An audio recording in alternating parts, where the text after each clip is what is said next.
Hi hello friends, എല്ലാ മുത്തുമണീസിനും നമ്മുടെ Sumi Mufas tasty കിച്ചണിലേക്ക് ഹൃദയം നിറഞ്ഞ സ്വാഗതം. ഞാൻ ഇന്ന് നിങ്ങളുടെ മുന്നിൽ വന്നിരിക്കുന്നത്, നമ്മൾ സാധാരണയായിട്ട് ഏഷ്യാനെറ്റിന്റെ 2 സീരിയലാണ് ഞാൻ നിങ്ങളുടെ മുന്നിൽ പ്രൊമോ അവതരിപ്പിക്കുന്നത്. ഒരെണ്ണത്തില് കാറ്റത്തെ കിളിക്കൂട്, നമ്മുടെ 2 ചാനലിലായിട്ടാണ് ഇടുന്നത്. സുമി മുഫാസ് മൺസിലില് കാറ്റത്തെ കിളിക്കൂട്, സുമി മുഫാസ് ടേസ്റ്റി കിച്ചണില് മടതോരും മുമ്പേ. ഇനി മുതൽ സുമി മുഫാസ് ടേസ്റ്റി കിച്ചണില് ഞാൻ ഒരു സീരിയലും കൂടെ പറയണേ. നിങ്ങൾ ഏവരും കാണുന്നതും എല്ലാവർക്കും ഒരുപോലെ ഇഷ്ടപ്പെടുന്നതുമായ നല്ലൊരു പരമ്പര തന്നെയാണ് നമ്മുടെ സാന്ത്വനം 2. അത് ഒരുവിധം എല്ലാവരും കാണുന്ന ഒരു സീരിയൽ തന്നെയാണ്. അപ്പോൾ ഞാനും അത് കണ്ടു തുടങ്ങിയിട്ടുണ്ട്. അപ്പം കുറച്ച് ദിവസമായിട്ട് ഞാൻ കാണുന്ന ഒരു എപ്പിസോഡും കാര്യങ്ങളൊക്കെ കാണുന്നുണ്ട്. അപ്പൊ എനിക്ക് ഒരുപാട് ഇഷ്ടമായി. അപ്പൊ ഞാൻ വിചാരിച്ചു ഈ ഒരു പരമ്പര നിങ്ങളുടെ മുന്നിൽ പ്രസന്റ് ചെയ്യാന്ന് വിചാരിച്ചു കേട്ടോ. അപ്പൊ എന്തായാലും ഒരുപാട് ദീർഘിപ്പിക്കാനൊന്നും പോകുന്നില്ല. നിങ്ങളുടെ എല്ലാവിധ സപ്പോർട്ടും എനിക്ക് ഉണ്ടാകും എന്ന് പ്രതീക്ഷിച്ചുകൊണ്ട് തന്നെ സാന്ത്വനം 2-ന്റെ നാളെ വരാനിരിക്കുന്ന എപ്പിസോഡിന്റെ ഒരു പ്രൊമോ ഞാൻ ഇന്ന് നിങ്ങളുടെ മുന്നിൽ പ്രസന്റ് ചെയ്യണം. എല്ലാവരും നല്ല രീതിക്ക് എന്നെ സപ്പോർട്ട് ചെയ്യുക. കാരണം എൻ്റെ ഓരോ വീഡിയോസ് ആയിക്കോട്ടെ, ഷോർട്സ് ആയിക്കോട്ടെ, എല്ലാം ഇപ്പൊ ഒത്തിരി നാളായിട്ടുണ്ട് എങ്കിലും എല്ലാവിധ ചെറിയ രീതിയിലാണെങ്കിലും ശരി, എല്ലാ രീതിയിലും നല്ലൊരു സപ്പോർട്ടിങ് എൻ്റെ മുത്തുമണീസ് എനിക്ക് തരുന്നുണ്ട്. ഞാനും ഇക്കയും ഈ യൂട്യൂബ് ചാനൽ എന്ന് പറയുന്ന സംരംഭം തുടങ്ങിയിട്ട് ഏകദേശം ഒരു വർഷത്തിന് മേലെ ആയിട്ടുണ്ട്. അപ്പോൾ എല്ലാവിധ സപ്പോർട്ടും തന്ന് ഞങ്ങളെ ഈ നിലവരെ എത്തിച്ചത് നിങ്ങൾ ഓരോരുത്തരുമാണ്. ഓരോ വ്യക്തികളോടും ഞങ്ങൾ ആ ഒരു നന്ദി പ്രകടിപ്പിക്കുകയാണ് കേട്ടോ. അതോടൊപ്പം തന്നെ ഈ ഒരു സീരിയൽ ഇന്ന് തൊട്ട് സ്റ്റാർട്ട് ചെയ്യണം. അപ്പൊ നാളെ വരാനിരിക്കുന്ന സാന്ത്വനം 2-ന്റെ പ്രൊമോയാണ്. അധികം ദീർപ്പിക്കുന്നില്ല. എല്ലാവരും നമ്മുടെ വീഡിയോസ് ഒക്കെ കേൾക്കുക, ലൈക്ക് അടിക്കുക. അതോടൊപ്പം തന്നെ പുതുതായിട്ട് വരുന്നവർ നമ്മുടെ ചാനൽ ഒന്ന് സബ്സ്ക്രൈബ് ചെയ്ത് ആ ബെൽ ബട്ടൺ ഓൾ എന്നൊരു ഓപ്ഷനും കൂടെ ഇനേബിൾ ചെയ്ത് വെക്കുക കേട്ടോ. ഓരോ വീഡിയോസ് കാണുമ്പോഴും നമുക്കൊരു ഹൈപ്പ് എന്നൊരു ഓപ്ഷൻ വരുന്നുണ്ട്. അപ്പൊ ആ ഒരു സ്റ്റാർ ബട്ടണും കൂടെ നിങ്ങൾ കൊടുത്തു വെക്കുക കേട്ടോ. കാരണം അത് നമ്മുടെ ചാനലിന്റെ ഇടുന്ന വീഡിയോസിന് കൂടുതൽ റീച്ച് ആയിരിക്കും. അപ്പൊ നമുക്ക് എന്തായാലും അധികം ദീർഘിപ്പിക്കാണ്ട് നാളത്തെ സാന്ത്വനം 2-ന്റെ എപ്പിസോഡ് പ്രൊമോയിലോട്ട് പോകാം. അങ്ങനെ നമ്മുടെ അനുശ്രീയുടെ കല്യാണമൊക്കെയാണ് അല്ലെ. ഈ ഒരു കുടുംബ പരമ്പര നിങ്ങൾ എല്ലാവരും കാണുന്നതാണ്. അപ്പൊ ഞാൻ ഓരോ വ്യക്തികളെ ഇനി പ്രത്യേകിച്ച് ഇൻട്രൊഡ്യൂസ് ചെയ്യേണ്ട കാര്യമൊന്നും ഇല്ലാന്ന് തോന്നുന്നു അല്ലെ. അങ്ങനെ നമ്മുടെ അനുവിന്റെ കല്യാണ തലേ ദിവസം എല്ലാ പരിപാടികളും നല്ല അടിപൊളിയായിട്ട്, എല്ലാ സന്തോഷമായിട്ട്, എല്ലാം അടിപൊളിയായിട്ട് നടക്കണം കേട്ടോ. ആ സമയത്ത് നമ്മുടെ അലോക് നമ്മുടെ സുകന്യയെ വിളിച്ചിട്ട് നമ്മുടെ അനുശ്രീയുടെ കയ്യിൽ ഫോൺ കൊടുപ്പിക്കുകയാണ്. അനുശ്രീക്കാണെങ്കിൽ ആകെ ടെൻഷനും കാര്യങ്ങളൊക്കെ ആയിരുന്നു. കാരണം അലോകിന് അനുശ്രീയായിട്ട് എന്തോ സംസാരിക്കാനുണ്ടെന്ന് പറഞ്ഞു. അങ്ങനെ നമ്മുടെ സുകന്യ നമ്മുടെ അനുശ്രീയും കൊണ്ട്, അപ്പം പരിപാടിയൊക്കെ കഴിഞ്ഞു, എല്ലാവരും അവരുടേതായിട്ടുള്ള ആ ഒരു തിരക്കും കാര്യങ്ങളൊക്കെ ഒഴിഞ്ഞിനി കിടക്കാനുള്ള ഒരു തയ്യാറെടുപ്പായിരുന്നു. ആ സമയത്താണ് നമ്മുടെ സുകന്യ നമ്മുടെ അനുവിനെയും കൊണ്ട് അലോകിന്റെ അടുത്ത് പോണത്. അപ്പൊ സുകന്യ ഒപ്പം പോയില്ല, അനുവിനെ ഒറ്റയ്ക്കാണ് നമ്മുടെ അലോകിന്റെ അടുത്തേക്ക് വിട്ടത്. കാരണം എന്തോ സംസാരിക്കാൻ മാത്രമല്ലേ ഉള്ളൂ. എന്നിട്ട് സുകന്യ ഇങ്ങ് കയറി പോന്നു. പക്ഷെ ആ രാത്രി അങ്ങനെ ഇരുന്ന സമയത്ത് നമ്മുടെ ഈ അലോക് ഒരു പരിപാടി ആസൂത്രണം ചെയ്തിട്ടുണ്ടായിരുന്നു. കാരണം നമ്മുടെ അനുവിനെ അവിടെ നിന്ന് തട്ടിക്കൊണ്ട് പോവുക എന്ന ലക്ഷ്യത്തോടു കൂടി. അങ്ങനെ അലോക് നമ്മുടെ അനുശ്രീനെ ഓടിക്കുകയാണ് കേട്ടോ. ഓടിച്ച് പിടിച്ച് ഇങ്ങനെ എവിടെ ആരും ഇല്ലാത്തൊരു സ്ഥലത്ത് കൊണ്ടുപോകാൻ വേണ്ടിയിട്ടാണ്. കാരണം ഈ ഒരു കല്യാണം നടക്കരുത്, അതാണ് അലോകിന്റെ മെയിൻ ഒരു ഉദ്ദേശം. കാരണം എന്ന് വെച്ചാൽ പണ്ട് തൻ്റെ കുടുംബത്തിന്, അതായത് ദേവമംഗലം കൃഷ്ണമംഗലം കുടുംബത്തിന് പണ്ട് വന്ന ആ ഒരു നാണക്കേട് ഇന്ന് ദേവമംഗലം കുടുംബത്തിന് വരണം. ബാലനും ഗോമതിക്കും ആ ഒരു നാണക്കേട് വരണം. ആ ഒരു വാശിയാണ്, അല്ലാണ്ട് അനുവിനോടുള്ള സ്നേഹമോ അല്ലെങ്കിൽ പ്രണയമോ ഒന്നും അല്ല നമ്മുടെ അലോകിന്. അങ്ങനെ അലോക് നമ്മുടെ അനുശ്രീനെ അവിടെ നിന്ന് ഗുണ്ടകളുടെ സഹായത്തോടു കൂടി അവിടെ നിന്ന് കിഡ്നാപ്പ് ചെയ്യാൻ കേട്ടോ. ഇതേ ദിവസം രാത്രി ആകുമ്പോഴത്തേക്ക് നമ്മുടെ ബാലനും ഗോമതിയൊക്കെ നമ്മുടെ അനുമോള് നാളെ പോവാണ്. അപ്പൊ തന്റെ ഒരേ ഒരു മകളാണ്, ഓമനിച്ച് വളർത്തിയ മകള്. അവര് കുട്ടിക്കാലത്ത് അവര് ഓരോ കഥകൾ, അനുമോളുടെ ഓരോ വാശിയും അച്ഛന്റെ അടുത്ത് പേടി മാറി ആദ്യമായിട്ട് വന്ന ആ ഒരു രംഗമൊക്കെ അവരിങ്ങനെ പറയുന്ന സീനൊക്കെ ഇന്നത്തെ എപ്പിസോഡിൽ അവര് പറയുന്നുണ്ട് കേട്ടോ.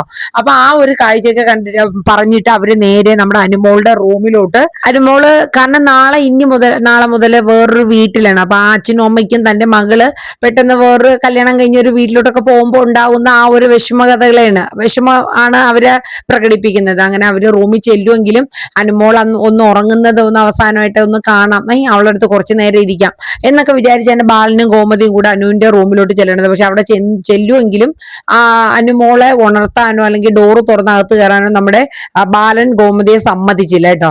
കാരണം ഇപ്പൊ കയറണ്ട, കാരണം നമ്മൾ ഇനി അവളെ അടുത്ത് ചെല്ലുമ്പോ നമ്മൾ ഇനി വിഷമിച്ചിരിക്കുന്നത് കാണുമ്പോ പിന്നെ അവക്കും വിഷമവും, അവള് കിടന്ന് ഉറങ്ങിക്കോട്ടെ ഗോമതി എന്ന് പറഞ്ഞ് അവര് തിരിച്ചു പോവാണ്.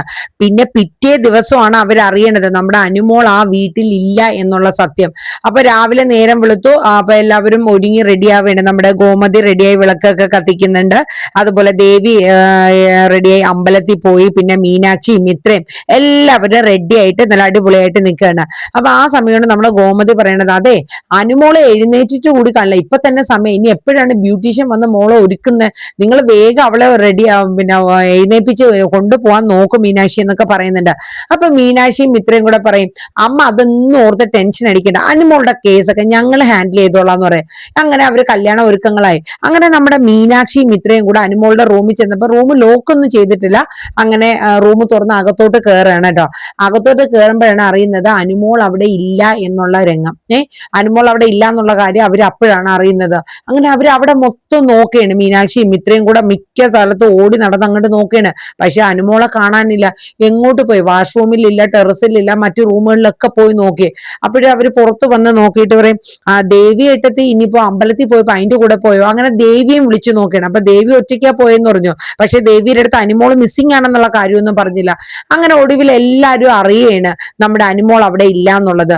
അപ്പൊ നമ്മുടെ ആര്യന് ഒരു സംശയം തോന്നുകയാണ്. അപ്പൊ ബാലനും ഗോമതിയും എല്ലാരും ഒരുമിച്ച് കൂടെയിട്ട് നമ്മുടെ സുകന്യ ഉൾപ്പെടെ ഉണ്ട്. അപ്പൊ ആര്യൻ പറയുന്നുണ്ട്, അച്ഛാ എനിക്ക് ഒരു സംശയം തോന്നുന്നുണ്ട്, അന്ന് കുറച്ച് 2 ദിവസം മുന്നേ തൊട്ട് നമ്മുടെ അനുമോള് എന്തോ ഒരു അത്യാവശ്യ കാര്യം നമ്മളോട് എല്ലാവരുടെ പറയണോന്ന് പറഞ്ഞിരുന്നതാണ്. പക്ഷെ എന്നിട്ട് പറഞ്ഞില്ല. നമുക്കത് അവക്ക് പറയാനുള്ള ഒരു അവസരവും കൊടുത്തില്ല. അപ്പൊ അത് അപ്പോഴും മീനാക്ഷി ആലോചിക്കണം, അപ്പൊ മിത്രയും എല്ലാരും ആലോചിക്കുന്നുണ്ട്, ശരിയാണല്ലോ. അപ്പൊ ആനന്ദും പറഞ്ഞു, അച്ഛാ എനിക്കൊരു സംശയമുണ്ട്, ഇതിന്റെ പിന്നിൽ മറ്റാരെങ്കിലും ആണോ എന്ന്. അപ്പൊ നമ്മുടെ ആര്യം പറയും, അച്ഛാ എനിക്ക് തോന്നുന്നു ഇത് നമ്മുടെ അലോകിന്റെ കൈയാണെന്ന്. അപ്പൊ നമ്മുടെ ബാലൻ ചോദിക്കും, നീ എന്താടാ പറയണത്?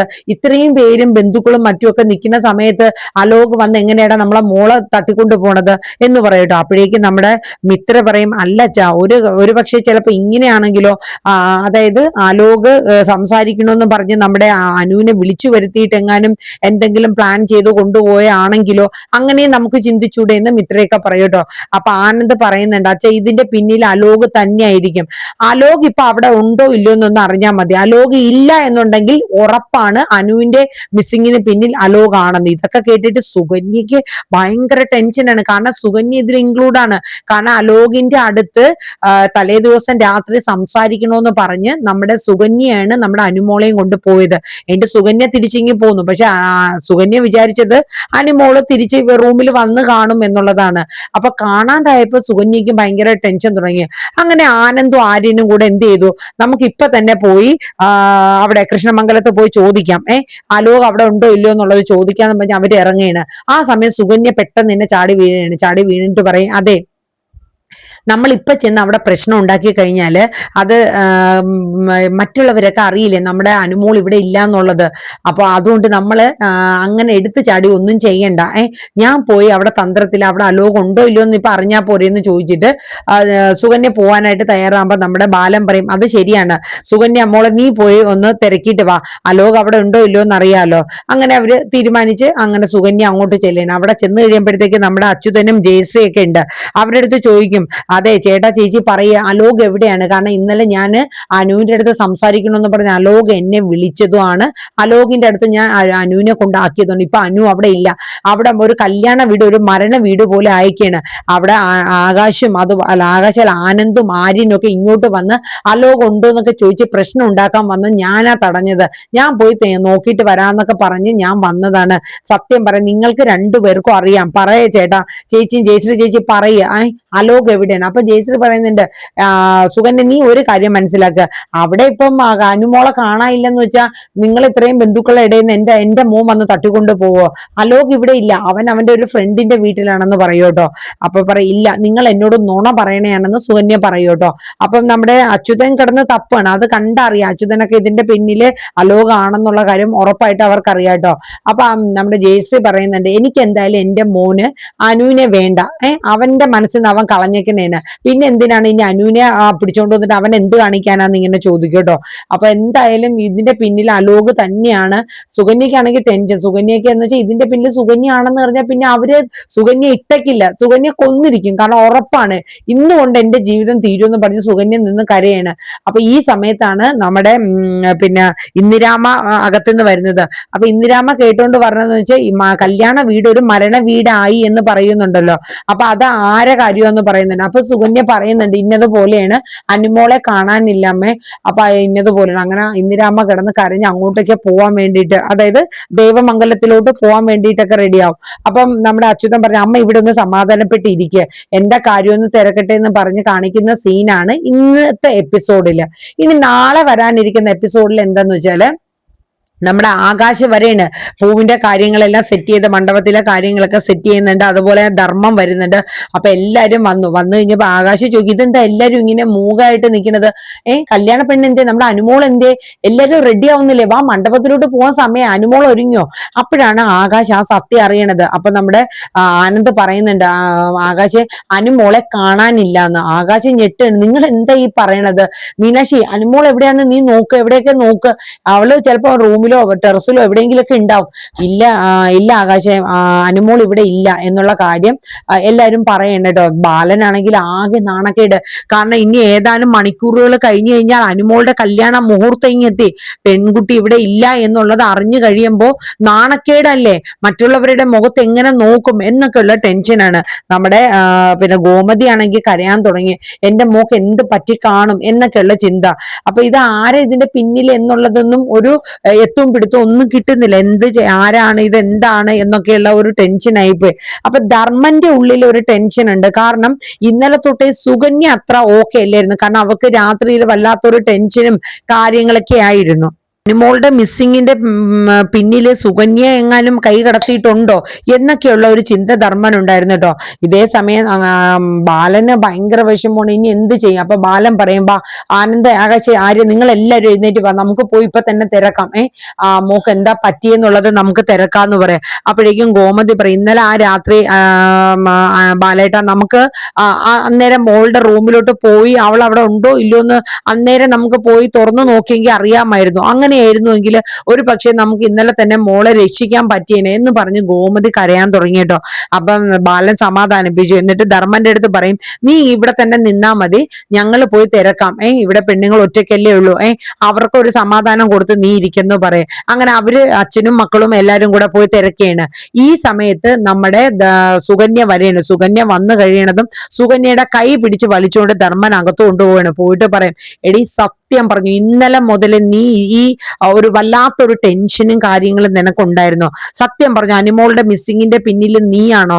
ഞാൻ എടുത്തു വളർത്തിയ എന്റെ കൊച്ച, അവക്ക് എന്തെങ്കിലും പറ്റി അവളുടെ കല്യാണം മുടങ്ങിയോ എന്തെങ്കിലും ചെയ്തു കഴിഞ്ഞാ സുകന്യയെ, ഞാനായിരിക്കില്ല നിന്നെ കൊല്ലുന്നത്, ഇവിടെയുള്ള പിള്ളേരായിരിക്കും നിന്നെ കൊല്ലണേന്ന് പറഞ്ഞു.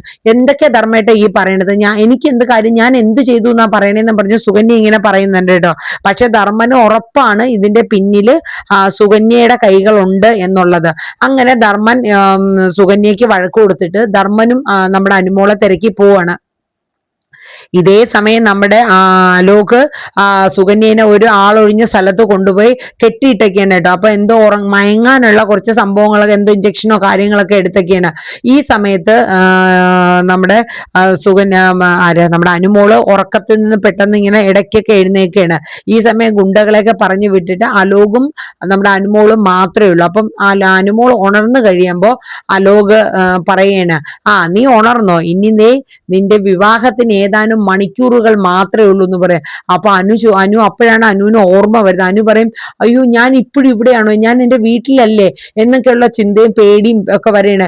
എന്നെ വെറുതെ വിട ആലോകെ, ഞാൻ എന്ത് തെറ്റാ ചെയ്തത്, നിനക്ക് എന്താ വേണ്ടത്, നിനക്ക് പണം വേണം, എന്റെ അച്ഛൻ 75 പവന്റെ സ്വർണം തരുന്നുണ്ട്, 10 ലക്ഷം രൂപ ക്യാഷ് ആയിട്ടും കാറായിട്ടും ഒക്കെ തരുന്നുണ്ട്, അതൊക്കെ ഞാൻ നിനക്ക് തരാം, എന്നെ വെറുതെ വിടൂന്ന് പറയും. നിന്നെ വെറുതെ വിടാനോ, എടി നിന്നോടുള്ള പ്രേമ മൂത്തൊന്നും അല്ല ഞാൻ നിന്നെ ഇവിടെ കൊണ്ടുവന്നത്. എന്നിട്ട് ഒരു താലി മഞ്ഞ ചരട് എടുത്തിട്ട് പറയും, ഇത് ഞാൻ നിന്റെ കഴുത്തിൽ കെട്ടിയിട്ട് നിന്റെ മുഹൂർത്തം 10:30ക്കും 11നും ഇടയ്ക്കല്ലേ, ആ മുഹൂർത്തം കഴിഞ്ഞതിന് ശേഷം നമ്മൾ നേരെ പോകും. എന്തായാലും നിന്നെ ദേവമംഗലത്ത് കയറ്റാൻ വഴിയില്ല, കാരണം കല്യാണ ദിവസം തന്നെ തലേ ദിവസം കാമുകന്റെ കൂടെ ഒളിച്ചോടി പോയതല്ലേ. അതുകൊണ്ട് എന്തായാലും നീ പേടിക്കണ്ട, നിന്നെ എന്തായാലും കൃഷ്ണമംഗലത്ത് കൊണ്ടു. അവിടെ നീ പേടിക്കണ എന്തിനാണ്, നിന്റെ അച്ഛമ്മയും നിന്റെ മാമന്മാരും ആന്റിയും പിന്നെ നിന്റെ മുറച്ചെറുക്കനായ ഞാനും ഒക്കെ അല്ലേ ഉള്ളൂ, പിന്നെ നീ പേടിക്കണ എന്തിനാണ്, വെറും ഒരു താലിച്ചരട് മാത്രമേ ഉള്ളൂ നിന്റെ കഴുത്തിൽ ഞാൻ കെട്ടുന്ന, നിന്നെ ഞാൻ ഒരിക്കലും എന്റെ ഭാര്യയായിട്ട് അംഗീകരിക്കുകയില്ല എന്ന് പറയും. ഇതൊക്കെ കേട്ട് അനുമോൾ ആകെ പേടിക്കുകയാണ്. കാരണം എന്ന് വെച്ചാൽ എന്തൊക്കെയാണ് ഈ അലോക കാണിച്ചു കൂട്ടണം. അപ്പോഴാണ് അലോക ആ സത്യങ്ങൾ പറയണത്. നിന്നെ ഞാൻ ഇങ്ങനെ കൊണ്ടുവന്ന് ഇങ്ങനെ ഒരു താലി ചാർത്തുന്നതിന്റെ രഹസ്യം വേറൊന്നും അല്ലടി, എന്റെ കുടുംബം, അതായത് കൃഷ്ണമംഗലം കുടുംബം പണ്ട് നിന്റെ അമ്മ കാരണം, നിന്റെ അച്ഛൻ ബാലൻ എന്ന് പറയുന്ന അവൻ കാരണം എന്റെ കുടുംബത്തിനുണ്ടായ നാണക്കേടും ബുദ്ധിമുട്ടും ആ വാശി ഞാൻ നിന്നിലൂടെ തീർക്കൊടി എന്ന് പറയും. കാരണം ആ ഒരു നാണക്കേട് നിന്റെ അച്ഛൻ ബാലൻ ഉണ്ടല്ലോ, അവനും നിന്റെ അമ്മ ഗോമതിയൊക്കെ അറിയണം, ഉരുകി നീറണം, നാട്ടുകാരുടെ മുന്നിൽ നീയൊക്കെ നാണം കെട്ടി നിൽക്കുന്നത് എനിക്ക് കാണണമെന്ന് പറയും. ആ ഒരു വാശിക്കാണ് ഞാൻ ഇത് ചെയ്യണേന്ന് അലോക് നമ്മുടെ അനുമോളെടുത്ത് പറയുകയാണ് കേട്ടോ. അനുമോക്കൊന്നും ചെയ്യാൻ പറ്റാത്ത സിറ്റുവേഷൻ ആണ്. എന്താ ചെയ്യാ, ഇനിയിപ്പോ ഏവൻ പറയണത് അനുസരിച്ച് കേൾക്കേണ്ടി വരും എന്നുള്ള ഒരു സിറ്റുവേഷൻ ആണ്. അങ്ങനെ അലോക് പറയാണ്, ഞാൻ പറയണ പോലെ നീ കേട്ടോണം, ഇല്ലെങ്കിൽ നിന്റെ ജീവിതം എന്റെ കൈക്കുള്ളിൽ കിടന്ന് തീരും എന്നൊക്കെ പറയും. ഞാൻ ഈ താലി നിന്റെ കഴുത്തിൽ ചാർത്തും, എന്നിട്ട് വീട്ടിൽ പോയി നിന്റെ വീട്ടുകാരെ മുമ്പിൽ നിർത്തി വെല്ലുവിളിക്കും എന്നൊക്കെ ഇങ്ങനെ അലോക് പറയണ്ട കേട്ടോ. നമ്മുടെ അനുമോക്ക് ഒന്നും ചെയ്യാൻ പറ്റാത്ത സിറ്റുവേഷൻ ആണ് ഈ സമയം. നമ്മുടെ ബാലനും അതുപോലെ ആനന്ദും ആകാശും ആര്യനൊക്കെ കിടന്ന് ടെൻഷൻ അടിക്കുകയാണ്, തിരക്കാണ് കിടന്ന്. നമ്മുടെ ദേവി ഇതൊന്നും അറിഞ്ഞിട്ടില്ല കേട്ടോ. ദേവി അമ്പലത്തിൽ പോയിട്ട് വന്നു കഴിയുമ്പോഴാണ് അറിയുന്നത്. ഇപ്പൊ ഇനി ഏതാനും മണിക്കൂറുകൾ മാത്രമേ ഉള്ളൂ. ആൾക്കാരെടുത്തും വന്നുകൂടിയ നാട്ടുകാരെടുത്തും ബന്ധുക്കളെടുത്തും ഒക്കെ എന്ത് പറയും എന്നുള്ള സിറ്റുവേഷനിൽ നമ്മുടെ ഗോമതിയൊക്കെ ഇരുന്ന് കരയാണ്. ഒന്നും ചെയ്യാൻ പറ്റത്തില്ല. ഒരു കല്യാണ ദിവസം ഒരു പെൺകുട്ടിയെ തലേ ദിവസം തൊട്ട് കാണാനില്ല എന്ന് പറയുമ്പോൾ വരുന്ന ഒരു ബുദ്ധിമുട്ട് എന്താന്ന് നമുക്കറിയാലോ അല്ലെ. അപ്പൊ ഞാൻ ഇന്നിപ്പോ പറഞ്ഞത് ഇന്നത്തെ എപ്പിസോഡിന്റെ ഒരു പ്രൊമോയും നാളെ വരാനിരിക്കുന്നതിന്റെ ഒരു ഇൻട്രോയും കൂടെ ചേർത്താണ് ഞാൻ പറഞ്ഞത്. അപ്പൊ എല്ലാവരും നമ്മുടെ വീഡിയോസ് ഒക്കെ ഒന്ന് കേൾക്കുക, നല്ല രീതിക്കുള്ള ഒരു സപ്പോർട്ട് തരിക. എല്ലാവരുടെയും സപ്പോർട്ട് ഉണ്ടാകുമെന്ന് പ്രതീക്ഷിക്കുക തന്നെ ചെയ്യുന്നു. അപ്പൊ എല്ലാവർക്കും നല്ലൊരു ശുഭദിനം പറഞ്ഞുകൊണ്ട് നമ്മുടെ സാന്ത്വനം 2 നാളെ വരാനിരിക്കുന്നതും ഇന്നത്തെയും എപ്പിസോഡിന്റെ പ്രൊമോ ഇവിടെ വൈൻഡപ്പ് ആവാണ്. നല്ലൊരു ശുഭദിനം. Tata, bye bye, take care, thank you.